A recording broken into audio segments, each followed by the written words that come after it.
Private play schools కి దీటుగా అంగన్వాడీలను తీర్చిదిద్దాలన్నారు మంత్రి సీతక్క. సచివాలయంలో మహిళా శిశు సంక్షేమ శాఖపై డీడబ్ల్యూఓలతో మంత్రి సీతక్క వీడియో కాన్ఫరెన్స్ నిర్వహించారు. కొత్త విద్యా సంవత్సరం ప్రారంభమయ్యే నాటికి అంగన్వాడీ కేంద్రాలను పూర్తి స్థాయిలో సిద్ధం చేయాలన్నారు సీతక్క. 3 ఏండ్ల నుంచి 6 ఏండ్ల వయసున్న పిల్లలను అంగన్వాడీ కేంద్రాల్లో చేరేలా అవగాహన కార్యక్రమాలు చేపట్టాలన్నారు. అమ్మ మాట అంగన్వాడీ బాట నినాదంతో క్యాంపెయిన్ చేయాలని సూచించారు. అన్ని కేంద్రాల్లో మౌలిక వసతులు, తాగునీరు, టాయిలెట్లు ఉండేలా చూసుకోవాలన్నారు మంత్రి. మనం కొన్ని లక్ష్యాలను నిర్దేశించుకోవడం జరుగుతుంది.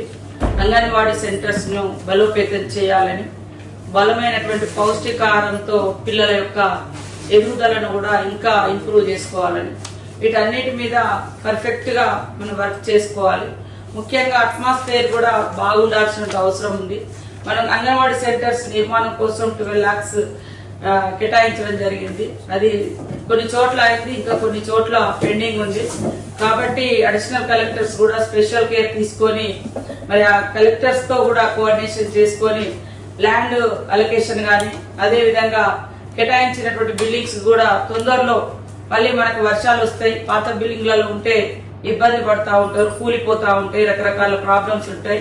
సో అవన్నీ కూడా వెరిఫై చేసుకోవాలి. ఈ యొక్క సమ్మర్ లో ఈ టైంలో మనకి ఇప్పుడు కూడా వర్షాలే ఉంటున్నాయి. బట్ ఇప్పుడు మనం కొద్దిగా ఫ్రీ టైం ఉంది కాబట్టి ఈ ఎక్విప్మెంట్స్ అంతా మనకు ఇన్ఫ్రాస్ట్రక్చర్ అంతా కూడా మనకు ఏది లేదు, ఏముంది స్కూల్లో అంటే అంగన్వాడీ సెంటర్ ఓన్ బిల్డింగ్ ఉందా లేదా, బిల్డింగ్ కరెక్ట్ ఉందా లేదా, డ్రింకింగ్ వాటర్ ఉందా, ఎలక్ట్రిసిటీ ఉందా, టాయిలెట్ ఉందా, ఆ చుట్టూ ప్రెమిసెస్ ఎట్లా ఉన్నాయి, అది కూడా మీరు వెరిఫై చేసుకోండి.